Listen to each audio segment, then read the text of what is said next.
The fastest runners in Major League Baseball are capable of turning the most routine plays into hits, taking those extra bases you wouldn't normally dream of, and, in some cases, even managing to outright win a game with their legs. But the very existence of these speedy players implies the opposite as well. Guys that are so slow that plays that would normally be impossible to record an out on are able to be made, courtesy of their truck with a trailer full of granite on a road full of molasses in the wintertime level speed. That's what we're going to be examining today, starting with plays during which our baseball version of sloths were thrown out at second. Giancarlo Stanton first crushed this ball down the left field line on what felt like 20 bounces before it got to the fence, before being fielded by the left fielder on the warning track. Despite all of that time elapsed, he still was thrown out by a solid 5 feet, being initially called safe only because of a fairly snazzy slide.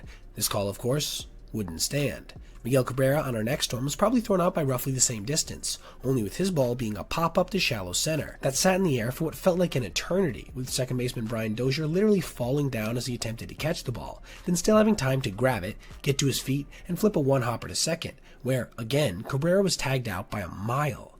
Our last play of this type saw Daniel Vogelbach literally line a ball to the left field warning track, roughly 370 feet from home plate, only to see a one-hop relay throw come into the shortstop, who still had time to relay to second where he was tagged out handedly. Just look at how many steps there were to this play. It's truly absurd they were able to get him. Our next batch of instances come on ground balls to various fielders on the infield, with Manny Machado being able to throw out Albert Pujols here from 15 feet behind the third base coach's box, while taking his time in the process to do so. But what was perhaps even crazier was the fact that the reason he probably took his time was that just a game before, he had thrown out Pujols on a play very similar, only this time rushing his throw a bit, causing it to be slightly offline, but still beating Pujols by so much that it didn't matter.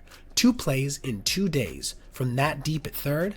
That just doesn't even seem possible. The same could also be said of this ground ball off the first base bag off the bat of Pablo Sandoval, which bounced into the air and hung there for multiple seconds, before Jose Abreu was able to come down with it and still have time to get the panda at first base by a decent margin. Yadier Molina would get ejected on this play after he grounded a ball to deep short, only to see it be fielded by a diving Brandon Crawford who momentarily lost it, yet still had time from his knees to throw out the veteran catcher. He got kicked out for his helmet spike, though it is unclear whether or not the spike was at the call or at himself for being so insanely slow. Vogelbach appears again here, rounding out this section with a similar play to the last one, only with this one seeing a shortstop literally have to go quite a few feet into the outfield while trying to field this ball. You see guys getting thrown out from deep short all the time, but shallow left center field? That's not all too common. Lastly, let's look at 2 absurd double plays, with David Ortiz being up first on this ground ball to second baseman Brian Dozier, who fielded it, stumbled for a second, then flipped to home plate at a medium velocity. Yet the Minnesota catcher still had time to relay to first base to get Big Papi. This is the exceptionally rare 4-2-3 double play.